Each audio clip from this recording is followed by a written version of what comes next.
Um bom lugar para se descobrir isso é aqui, na ilha de Madagascar, no litoral da África. –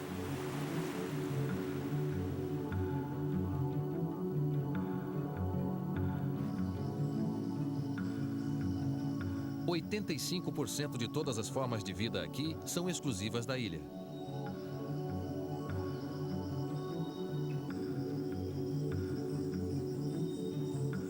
A maior parte vive nas famosas florestas de Madagascar. Essas florestas simbolizam a forma como o nosso planeta funciona.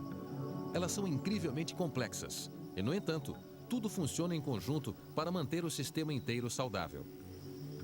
E como acontece com o planeta inteiro, estamos mudando as florestas daqui sem saber direito as consequências.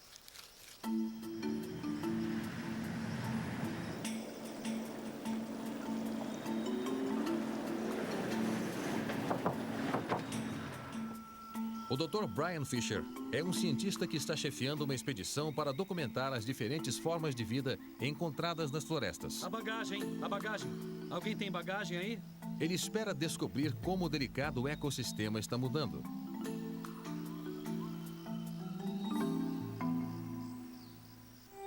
A equipe de Brian está procurando por uma nova espécie que, segundo ele, oculta-se na mata rasteira. Eu quero que procurem melhor. Ele acredita que esta é uma área boa, especialmente para as formigas. Elas vivem na madeira apodrecida no chão, embaixo das pedras. Estamos tentando ver como elas vivem, descer até o seu nível. Olhe só aqui. Ah, são casulos. Olhe só, casulos amarelos. Está vendo? Eu tenho certeza de que é uma espécie nova do gênero Serapax. Olhe só, toda a estrutura do formigueiro está aqui. Essa está me picando. Está me picando, olhe só. A nova formiga é uma descoberta estimulante. Ela demonstra que esta parte da floresta está fervilhando com insetos. Pelo menos aqui, a floresta continua saudável. Quanto mais os cientistas aprendem sobre as florestas, mais se convencem do quanto elas são vitais para o nosso planeta. Mas não apenas pela riqueza biológica que elas contêm. As florestas são cruciais para a vida em todo o planeta devido ao papel que desempenham na remoção do dióxido de carbono da atmosfera. Elas são os pulmões da Terra. Enquanto crescem, as árvores absorvem quantidades enormes de dióxido de carbono da atmosfera através de suas folhas. O mais extraordinário é que quando o nível de dióxido de carbono aumenta, as árvores respondem crescendo mais depressa e absorvendo mais dióxido de carbono.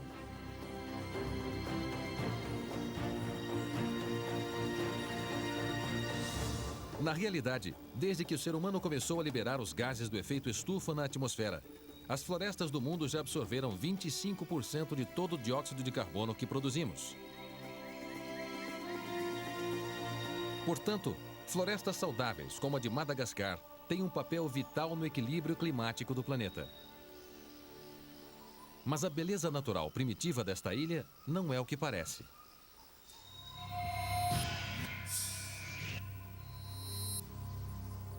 Este é um dos locais mais famosos de Madagascar.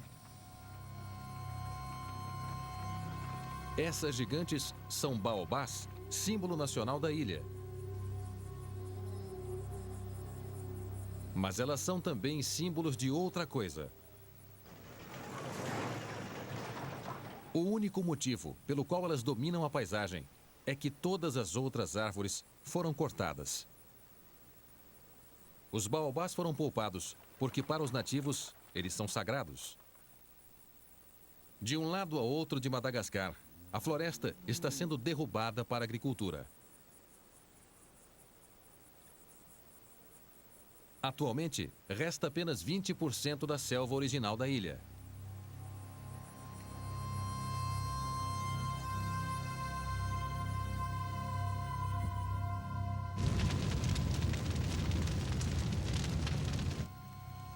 É claro que o desmatamento não é um problema restrito a Madagascar.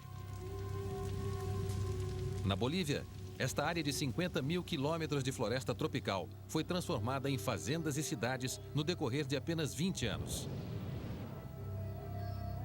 A cada ano que passa em todo o planeta, uma área aproximadamente do tamanho da Escócia é destruída.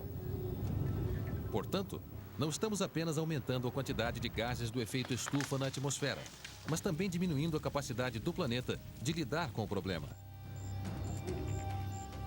Esse é apenas um exemplo de como o ser humano está perturbando os sistemas que levaram milhões de anos para serem estabelecidos. As mudanças são evidentes no mundo todo. À medida que a temperatura sobe, as geleiras e as capas de gelo diminuem. O resultado será o aumento do nível do mar, que poderá ameaçar muitas cidades importantes. Nos oceanos, o aumento do dióxido de carbono está começando a acidificar a água. Em última instância, acredita-se que os recifes de coral serão afetados juntamente com toda a complexa cadeia alimentar que eles sustentam. E na Sibéria, o permafrost está começando a derreter, liberando ainda mais gases do efeito estufa que vem da paisagem congelada para a atmosfera.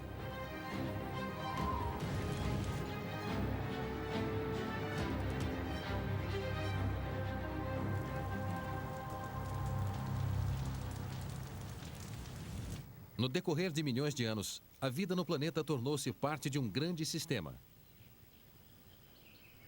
Tudo funciona em conjunto para manter um mundo adequado às formas de vida complexas.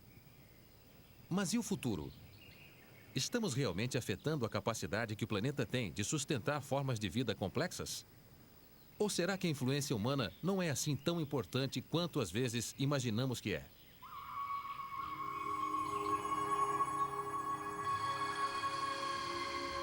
Um lugar que coloca em perspectiva o nosso papel no planeta é a Península de Yucatán, no México.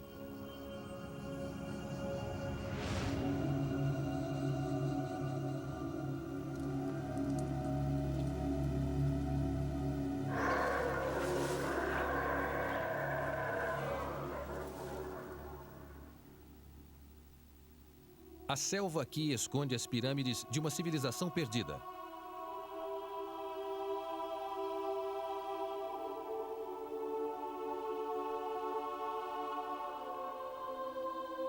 Esta é a pirâmide de Nohotmal. Ela foi erguida há mais de 1000 anos pelos maias e era o centro de uma cidade de 50 mil habitantes.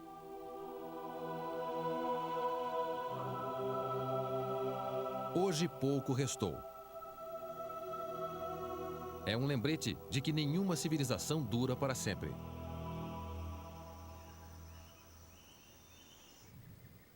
A ascensão e queda do Império Maia pode parecer monumental, mas não é nada comparado ao que aconteceu aqui no decorrer da vida do planeta.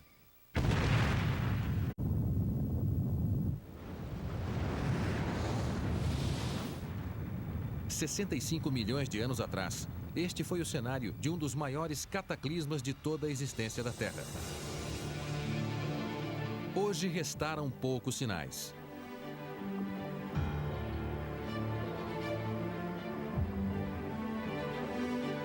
Essa capacidade de lidar com as catástrofes talvez seja o que é verdadeiramente especial sobre a Terra.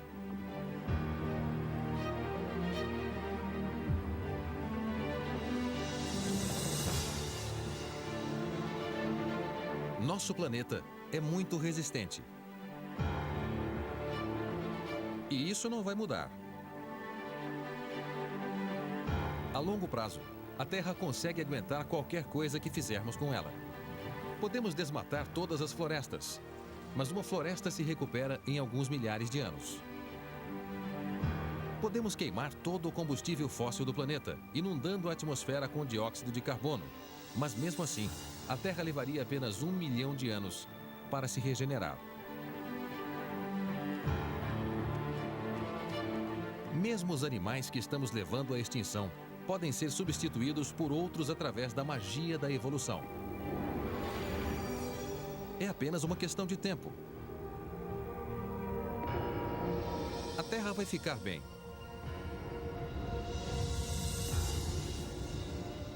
Mas isso não significa que as mudanças rápidas que estamos impondo ao planeta não importam. Nós, seres humanos, funcionamos numa escala de tempo diferente. Evoluímos para ocupar o mundo como ele é. Mas agora estamos mudando este mundo. E com isso, alteramos o ambiente que permitiu o crescimento da nossa espécie e da nossa civilização. Somos, com certeza, mais avançados que os dinossauros. Mas isso não significa que suportamos melhor mudanças repentinas em escala global.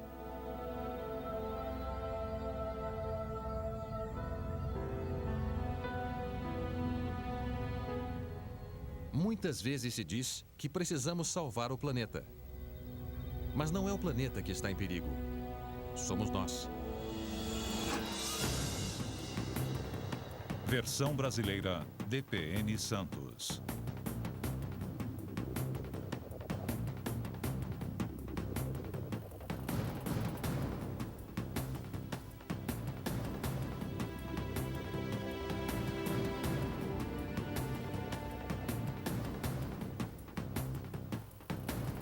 Como o gelo criou uma das maravilhas geológicas mais surpreendentes do país.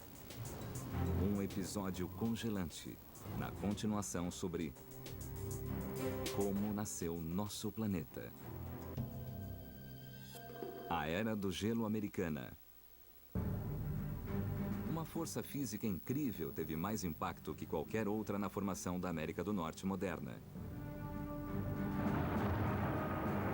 O poder dinâmico e incontrolável do gelo. Durante milhões de anos, lençóis de gelo de 1,5 km ou mais de grossura decapitaram as montanhas do continente e represaram ou desviaram seus rios. Mas a visão real de como o gelo esculpiu a paisagem dos Estados Unidos só agora fica clara quando cientistas investigam o imenso impacto geológico da Era do Gelo Americana.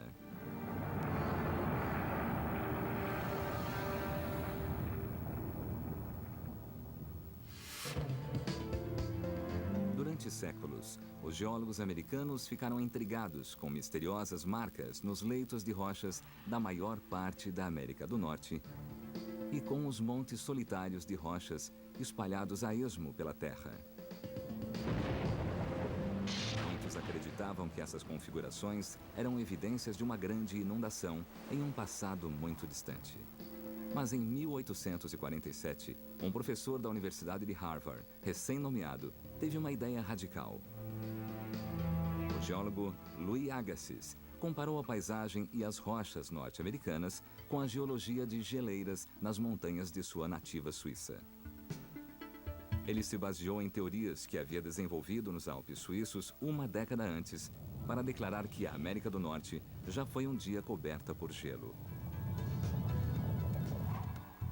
O trabalho de Agassiz em Harvard o tornou mundialmente famoso em sua época.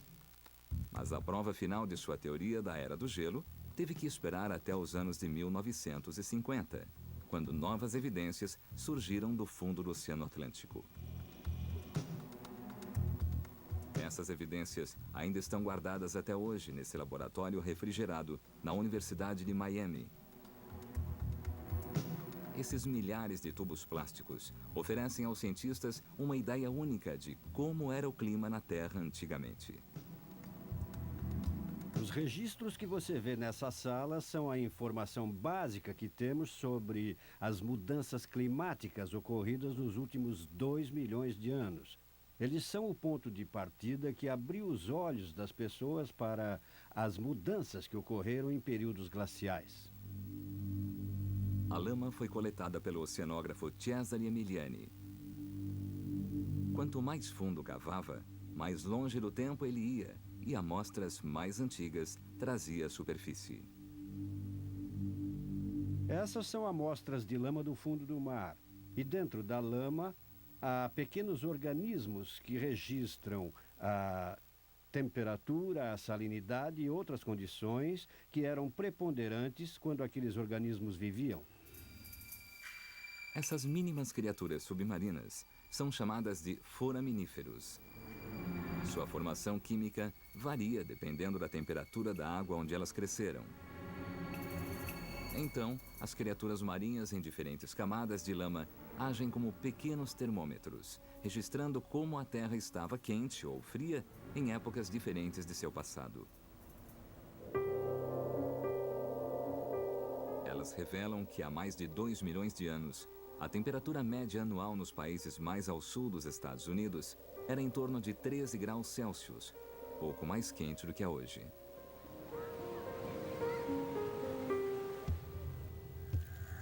Então, a temperatura começou a ficar regularmente abaixo de zero, e ficou assim por mês após mês.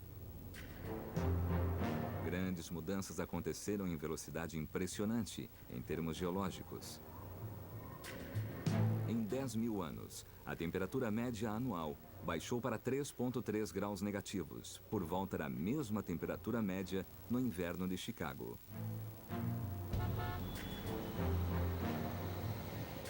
Até hoje, cientistas não têm certeza do que causou a queda tão rápida da temperatura. Variações na órbita da Terra, uma mudança no seu eixo e até mesmo a criação das montanhas do Himalaia são os principais suspeitos. Mas uma coisa é certa.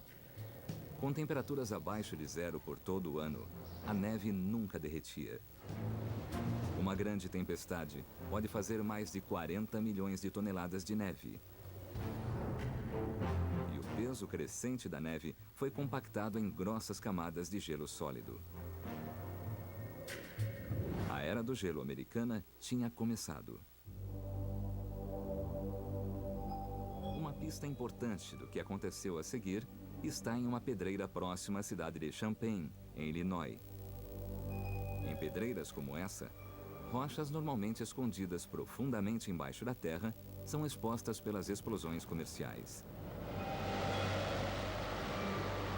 Isso dá aos geólogos a chance de examinar rochas que normalmente eles jamais veriam. Essa rocha, nessa encosta arenosa de pedras arredondadas, é uma evidência muito significativa da história da América do Norte durante as últimas várias centenas de anos. Isso é o que chamamos de errática, é uma pedra que não é daqui. Essa rocha viajou várias centenas de quilômetros para chegar até aqui. Na verdade, esse é um tipo de granito geralmente encontrado no Canadá. De alguma forma, ele viajou até Illinois. Mas ele não é único.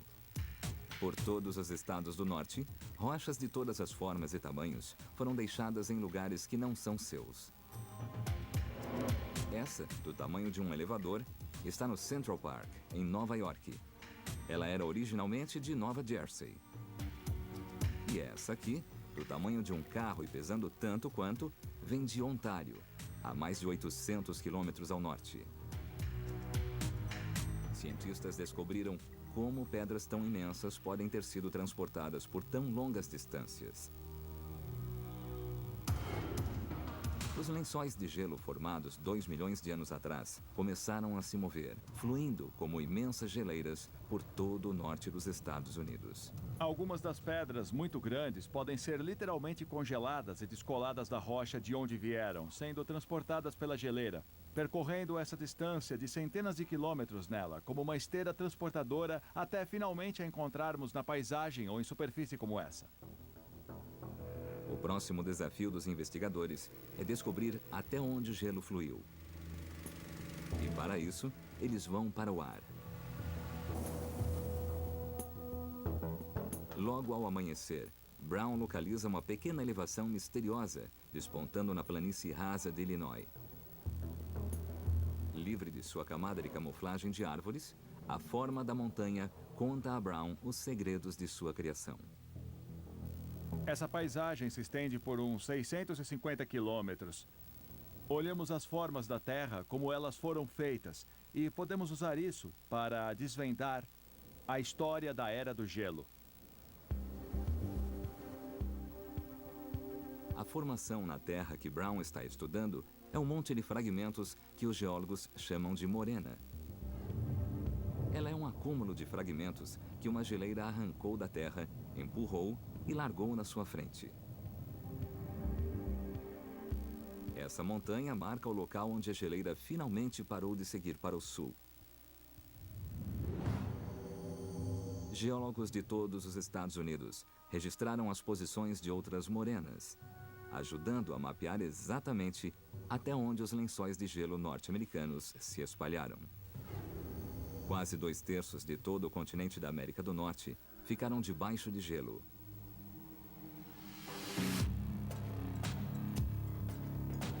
Até agora, cientistas que estudam a era do gelo americana descobriram pequenas criaturas que registram a temperatura no sedimento do oceano, mostrando que os Estados Unidos esfriaram até 2,7 graus negativos no início da Era do Gelo, e que morenas de rochas e fragmentos mapeiam onde os lençóis de gelo pararam. Mas o caos congelado não parou aí. O desafio agora encarado pelos geólogos é descobrir como o gelo criou algumas das paisagens mais famosas da América do Norte moderna.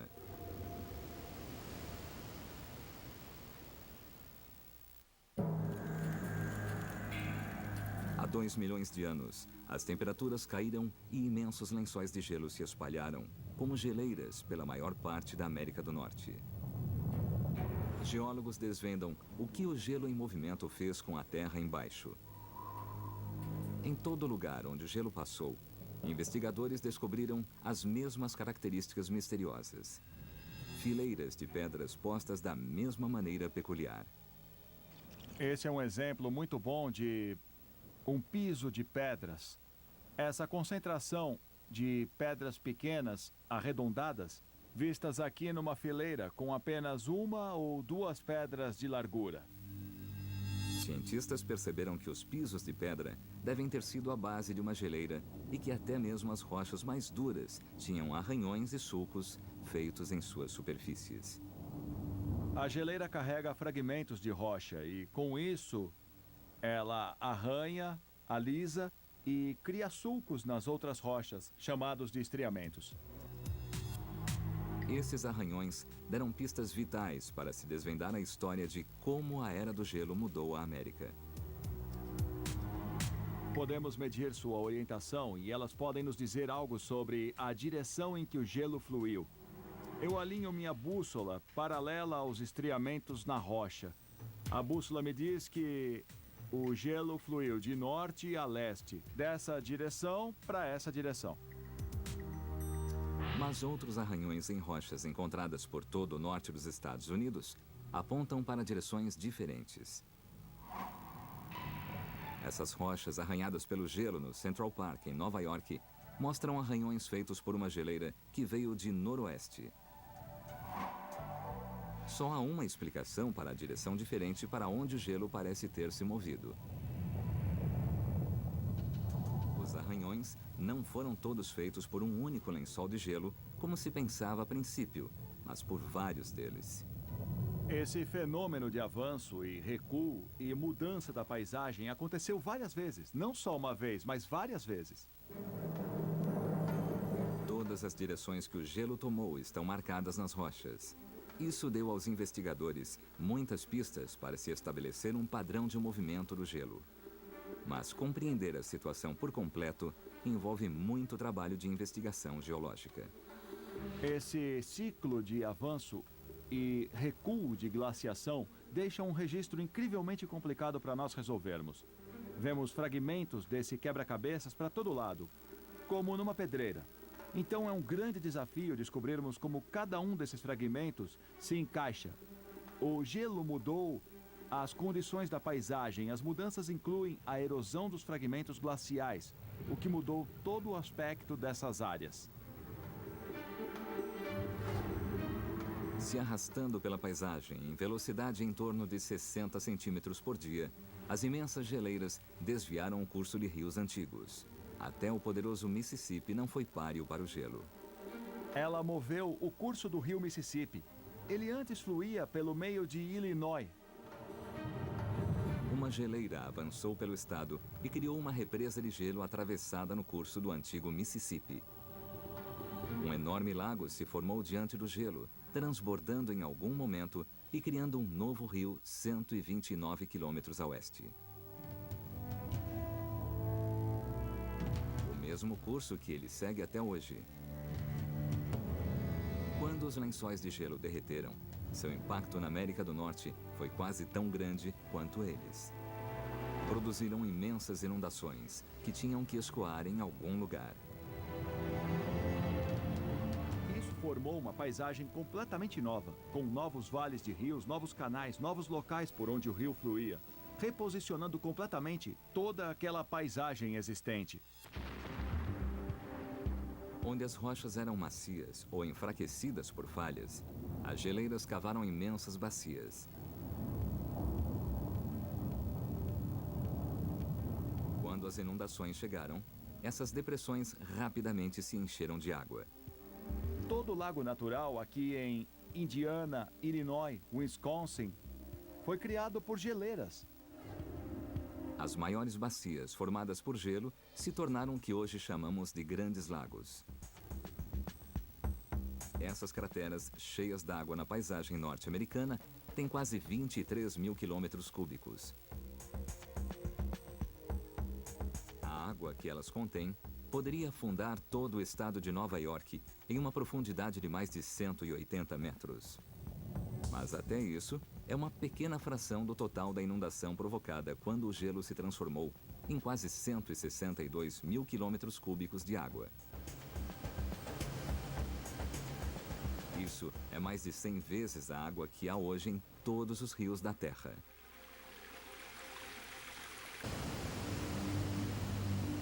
A inundação desceu pelas escarpas de Niágara numa velocidade de 159 milhões de litros por minuto, o equivalente a uma piscina olímpica e meia a cada segundo.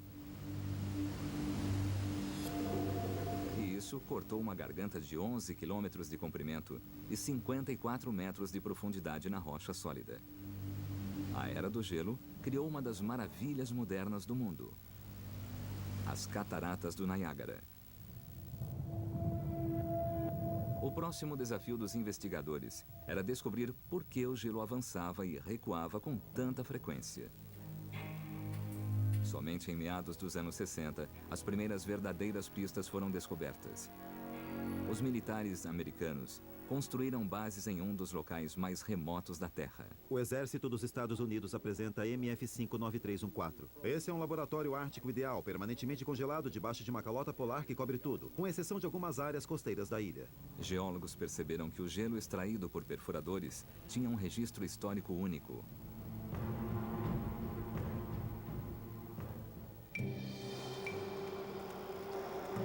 Aquele gelo e muitos outros extraídos desde então estão em um laboratório em Denver, no Colorado.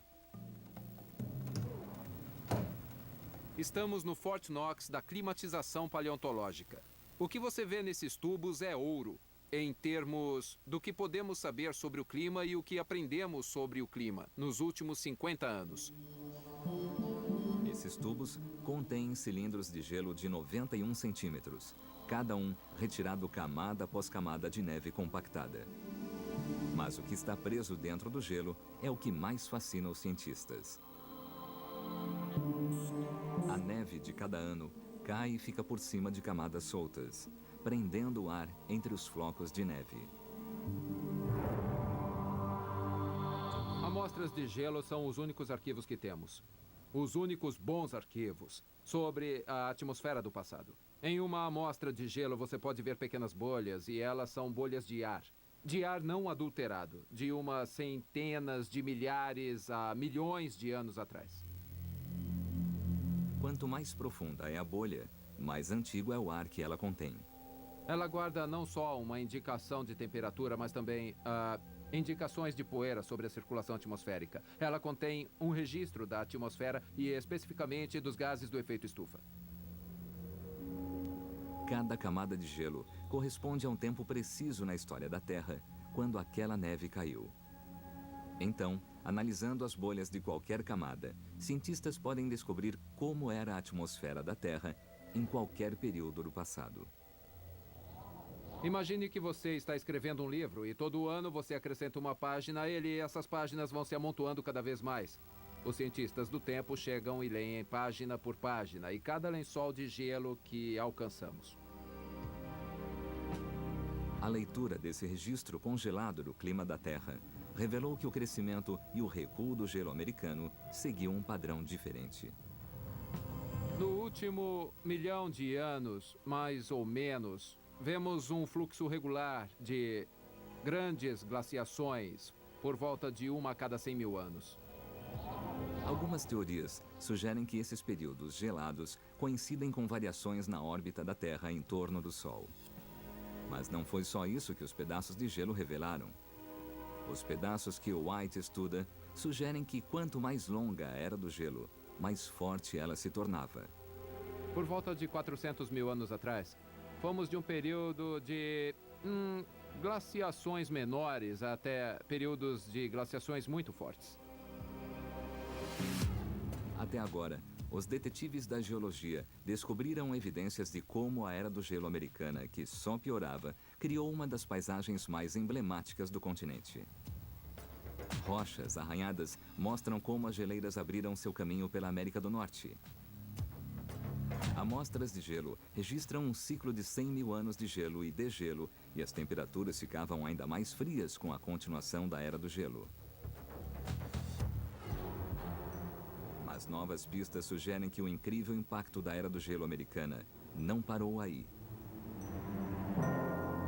A investigação vai explorar a seguir como o gelo distorceu a forma da Terra e transformou a linha costeira de todo o continente norte-americano. De anos, a temperatura média anual caiu dramaticamente. Geleiras em movimento espalharam lençóis de gelo sólido até o sul de Illinois. Investigadores quiseram descobrir a grossura desses lençóis e o que o peso de todo aquele gelo fez à América do Norte.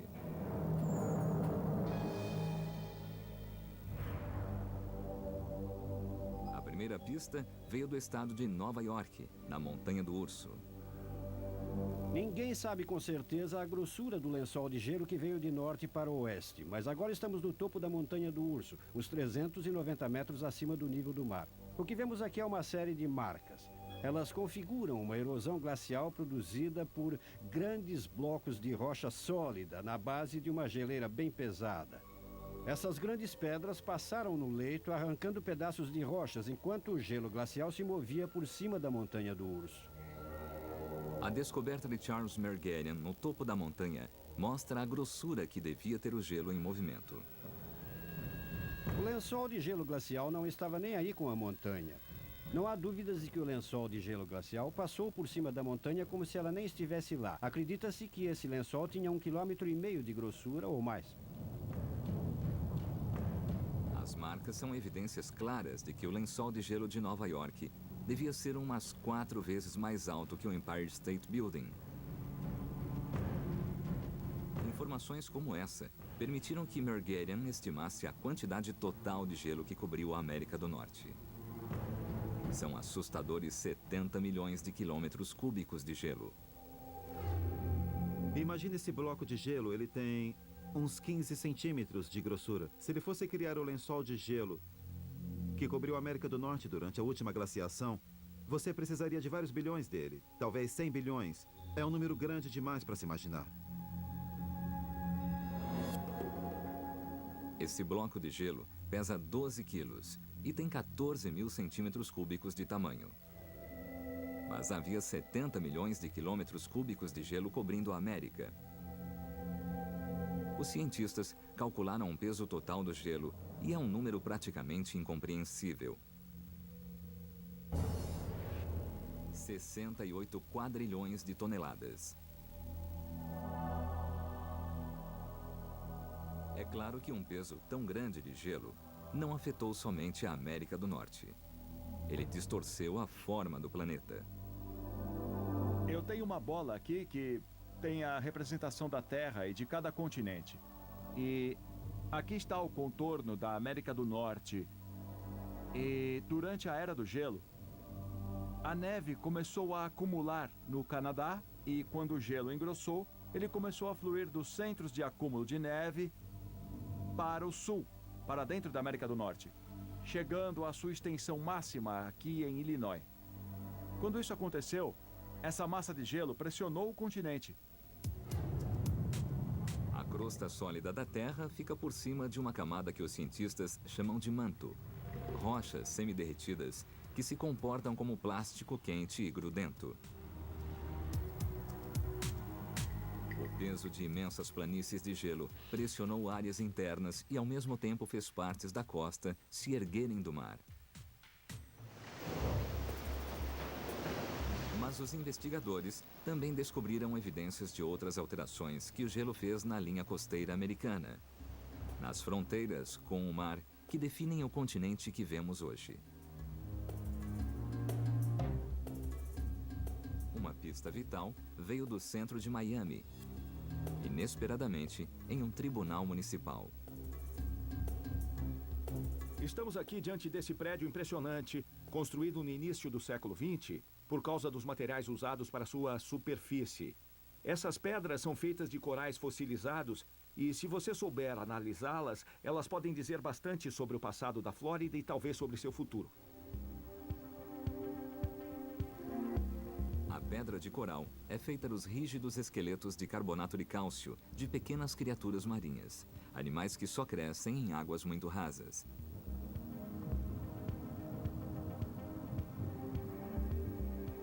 Mas essa pedra foi retirada do antigo Recife de Corais, que agora está a 1,6 km do oceano e muito acima do nível do mar.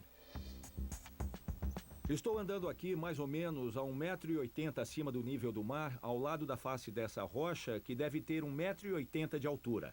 Interessante nessa rocha é que ela é composta de corais fossilizados. E o fato de estarmos de pé aqui agora, ao lado desses corais fossilizados, nos diz que no passado estaríamos embaixo de 3 ou 4,5 metros de água aqui.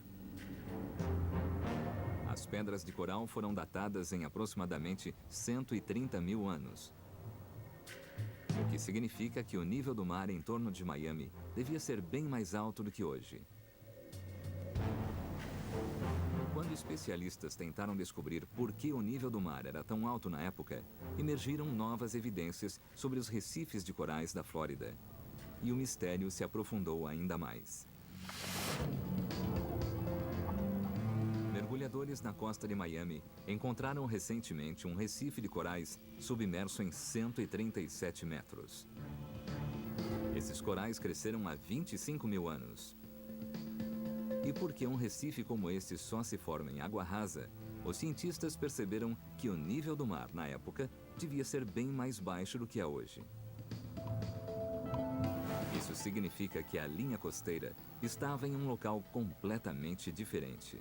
Agora estamos a mais de 3 quilômetros da costa de Fort Lauderdale, às margens de Gulf Stream. Mas 25 mil anos atrás, quando o nível do mar era mais baixo, estaríamos em uma praia aqui, onde hoje vemos o oceano e a maré alta aqui atrás.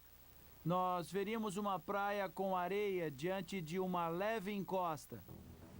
Investigadores, estudando os registros de corais, descobriram que os níveis do mar instáveis teriam alterado repetidamente toda a forma da América. Se você olhar o contorno da América do Norte, o contorno que eu aprendi a desenhar na escola, se estivéssemos vivendo anos atrás, eu desenharia a Flórida diferente. 25 mil anos atrás, quando o nível do mar era baixo, a Flórida tinha o triplo do tamanho que tem hoje, porque mais terra ficava para fora da água. Geólogos perceberam que as mudanças no nível do mar em torno da costa eram diretamente relacionadas aos diferentes níveis de gelo na Terra. Essa descoberta foi a chave para o entendimento do que a Era do Gelo fez. A água evaporava dos oceanos e condensava na atmosfera para formar neve. Mas em tempos mais frios, essa neve acumulava como lençóis de gelo na Terra. Parte tão grande do suprimento de água da Terra preso em forma de gelo, os oceanos simplesmente tinham pouca água e os níveis dos mares caíam. Quando a Terra está fria, há mais gelo na Terra e o nível do mar é mais baixo. Por causa disso. Quando a Terra está quente, há menos gelo na Terra e o nível do mar fica mais alto. Isso faz sentido porque aquele gelo, quando derrete na Terra, tem que ir para o oceano. A A história de como o gelo esculpiu a América do Norte moderna está se aproximando dos dias atuais. Marcas em rochas ao norte de Nova York revelam que lençóis de gelo ganharam 1,5 km ou mais de grossura. Antigos recifes na costa da Flórida provam que os níveis de água do oceano mudaram várias vezes. O gelo deu forma ao continente. Agora, cientistas descobriram que ele também abriu uma ponte para outras terras e moldou o futuro da humanidade.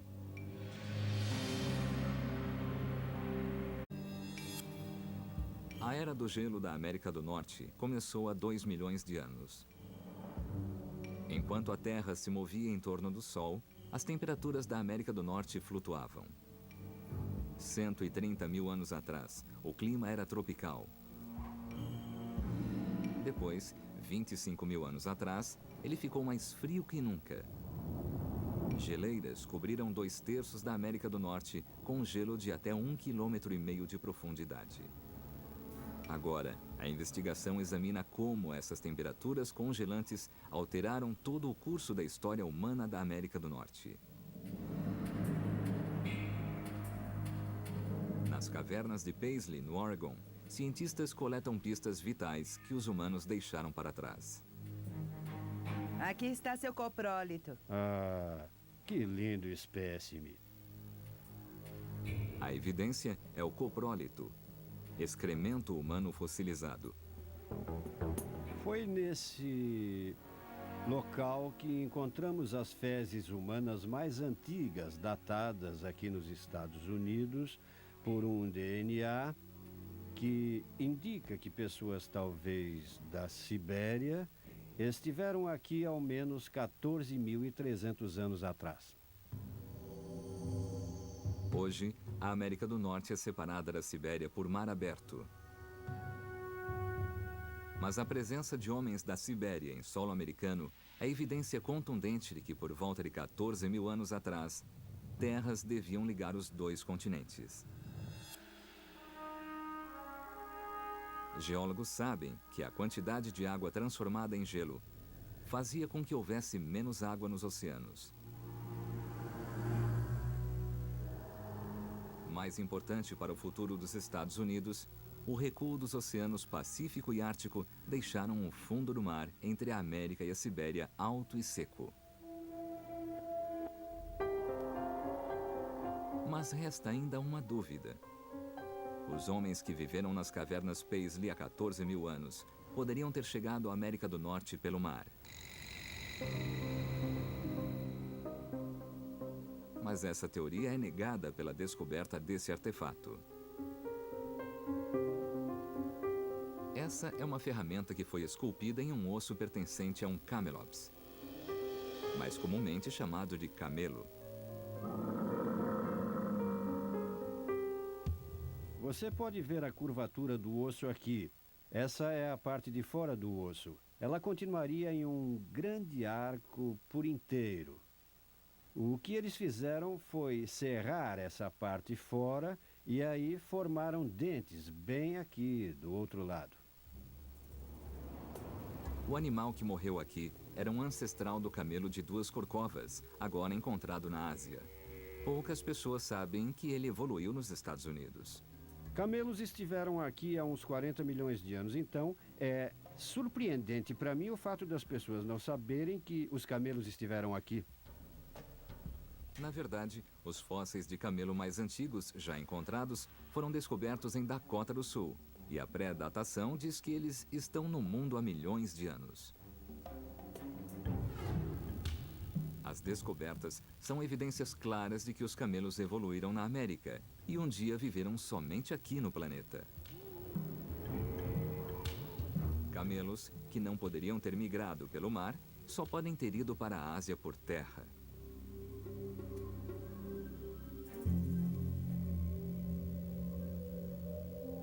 Mas um mistério continua. Registros fósseis mostram que os camelos desapareceram da América do Norte há 12 mil anos. Cientistas querem saber por quê.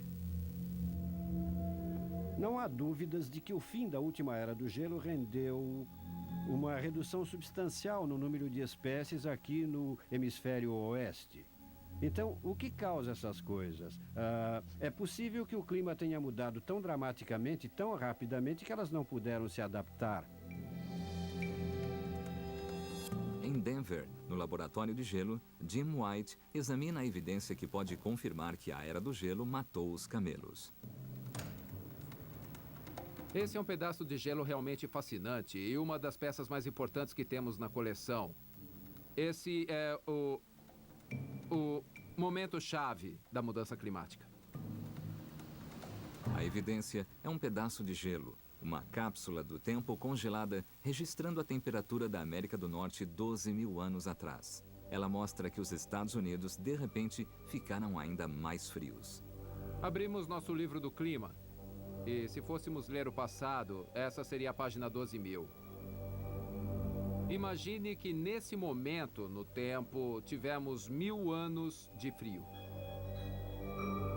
Isso é evidência do último suspiro da Era do Gelo, outro congelamento rápido da América.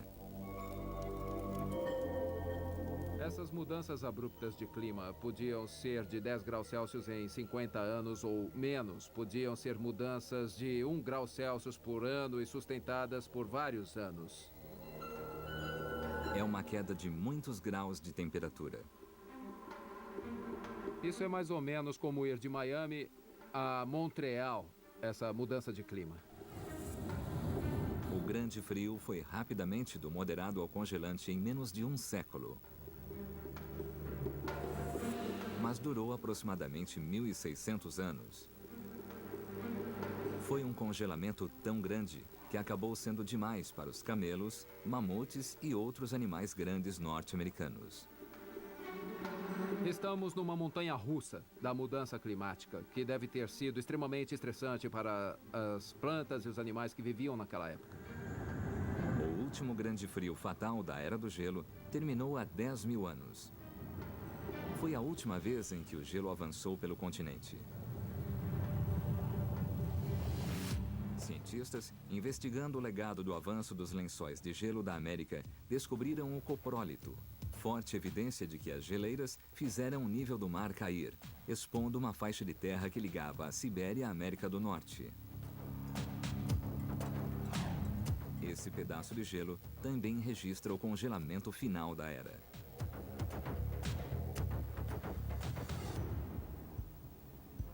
A seguir, cientistas investigam como o final do Grande Frio marca o início do período de calor que temos hoje. E como isso pode ter sido um desastre para algumas das suas maiores cidades.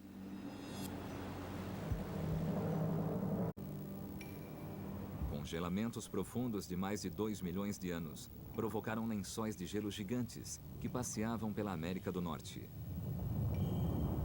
Esse gelo esmagou, marcou e inundou a Terra, criando as paisagens geológicas mais emblemáticas da América. Os Grandes Lagos, o poderoso Mississippi e as cataratas do Niágara foram criados pela ação do gelo, que avançava e recuava.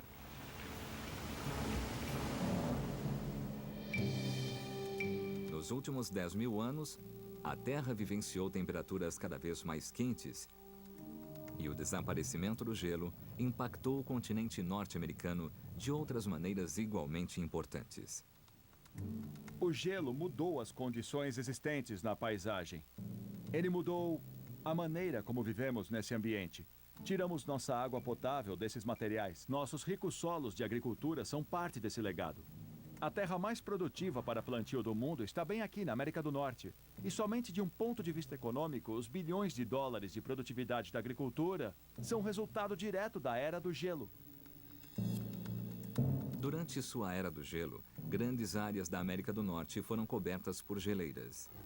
Hoje, elas cobrem apenas 75 mil quilômetros quadrados. O gelo reduzindo na América é uma fonte preciosa. A cada verão, só em Washington, geleiras derretendo fornecem 1,780 bilhões de litros de água potável. Mas isso tem um preço. O gelo derretendo aumenta os níveis dos mares em 30 centímetros a cada século. E essa quantidade aumenta. Os cientistas que estudam a vida nos oceanos veem em primeira mão o impacto que isso tem. Os corais constroem cidades como os humanos. O coral teve que se mudar com as mudanças no nível do mar. Quando o nível do mar diminuía, ele seguia o nível do mar para baixo. Quando o nível do mar subia, ele seguia para cima. A pergunta que temos que nos fazer como humanos é: se o nível do mar mudar, nossas cidades poderão se adaptar como os recifes de corais? Atualmente, uns 10% de toda a superfície de terra no mundo, aproximadamente 15 milhões de quilômetros quadrados, são cobertos por lençóis de gelo. Mas esse gelo derrete rápido.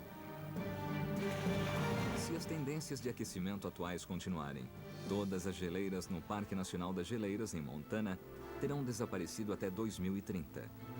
Hoje, a maior geleira da América do Norte é a geleira de Bering, no Alasca. Ela tem 209 quilômetros de comprimento e 16 quilômetros de largura, com gelo sólido de até 800 metros de profundidade. Nos últimos 20 anos, esse gelo ficou mais fino, até 183 metros mais fino no ponto em que a geleira alcança o mar. Todo esse gelo que derrete agora a cada ano derrama ao menos 29 quilômetros cúbicos de água, 2 vezes mais água que toda a extensão do Rio Colorado.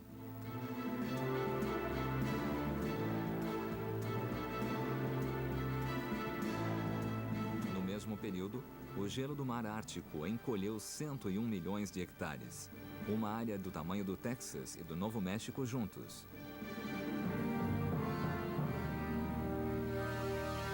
Se o gelo da Terra continuar a derreter nessa velocidade, ele vai mais uma vez refazer o mapa da costa americana.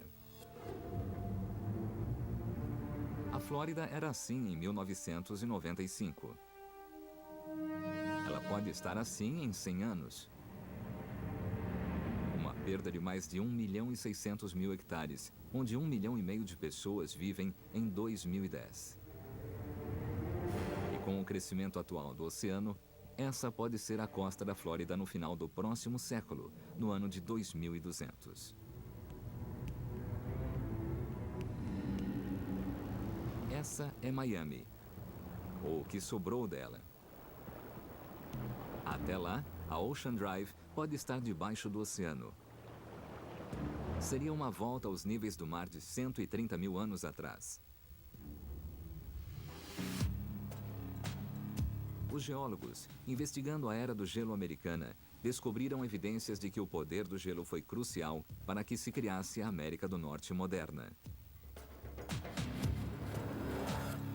Criaturas no mar agiram como pequenos termômetros, registrando o início da Era do Gelo americana. Morenas provaram que geleiras em movimento chegaram a cobrir 2/3 do continente. Marcas em meia-lua no topo de uma montanha no norte de Nova York mostram que os lençóis de gelo tinham mais de 1,5 km de grossura. E antigos recifes de corais são evidências de que o nível do mar mudou repetidamente através da Era do Gelo de 2 milhões de anos.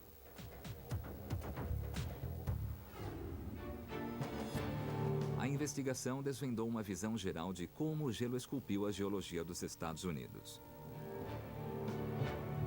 Mas esse processo ainda não terminou. Com o degelo da América do Norte, é descoberta uma paisagem que esteve enterrada por milhares e às vezes até milhões de anos. Essas são provas vivas de que a Terra nunca é estática.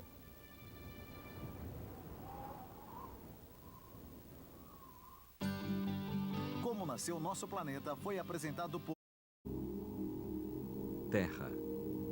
Um planeta único, agitado e dinâmico.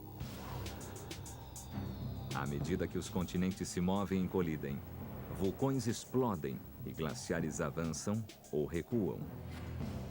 Forças titânicas estão sempre em ação, deixando uma trilha de mistérios geológicos. Não há lugar mais misterioso do que o Vale da Morte. o deserto mais quente e seco dos Estados Unidos. Aqui, rochas de 300 quilos parecem se mover sozinhas. É o ponto mais baixo dos Estados Unidos, onde a crosta terrestre é mais fina do que em qualquer lugar do planeta.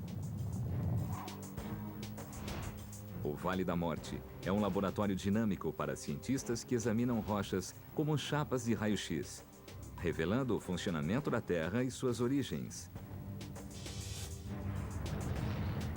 Mais um capítulo da história de como nasceu nosso planeta. O Vale da Morte. É o maior parque nacional dos Estados Unidos. 3 vezes maior que o estado de Rhode Island. Situado na fronteira entre Califórnia e Nevada, é rodeado por altas montanhas. Esta região de 225 quilômetros de extensão e 24 de largura, com temperaturas de até 56 graus Celsius, é um dos locais mais inóspitos da Terra.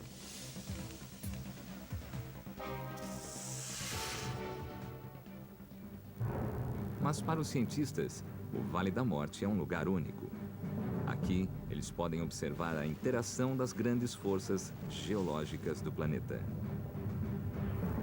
Quando olhamos para o vale, é como se observássemos uma batalha entre os processos que ocorrem na superfície terrestre. Podemos ver os registros destas forças naturais gravados na rocha. O Vale da Morte possui um arquivo natural único em todo o mundo. Para entender as origens do Vale da Morte, Brave estuda as rochas mais antigas. Sua busca começa em um dos locais mais remotos, no extremo sul do vale, nas isoladas montanhas Alexander. Esta é uma das rochas mais antigas do vale, com 1,2 bilhões de anos. A cor e o fato da rocha se esfarelar com facilidade quando pressionada são características peculiares do arenito. O arenito é uma importante pista para remontar a antiga aparência deste deserto. Quando penso nos tipos de ambiente onde ocorre a sedimentação de arenito, o primeiro lugar que me vem à mente é o fundo do mar. O arenito só pode se formar de uma maneira: a partir de ossos e conchas de criaturas marinhas que morreram e afundaram no leito oceânico. Sob o peso de outras camadas, o material é esmagado lentamente até se solidificar.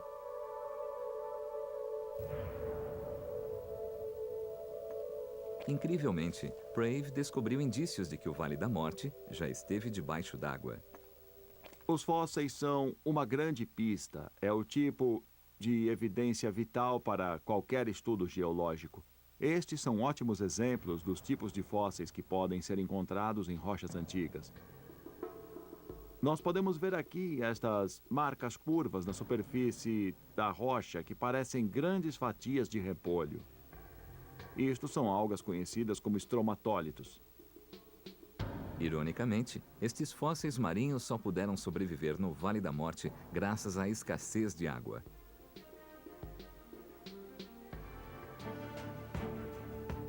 Esta teria sido sua aparência original, quando floresceram nas águas do vale durante a formação de arenito há mais de 1 bilhão de anos. Isso significa que durante a formação destas rochas, o vale era coberto por mares rasos. Se eu estivesse aqui quando estas rochas se formaram, eu estaria de roupa de banho com água até a cintura, como no mar das Bahamas. Os estromatólitos estão entre as primeiras formas de vida do nosso planeta. Para entender o que aconteceu ao longo de 1 bilhão de anos, Brave examina os morros da região. As diferentes faixas de cores e camadas rochosas que vemos nos morros representam mares antigos que cobriam o Vale da Morte. Os mares depositavam uma camada de arenito, recuavam, depositavam outra camada de arenito. Temos um histórico de processos marinhos no Vale da Morte desde a época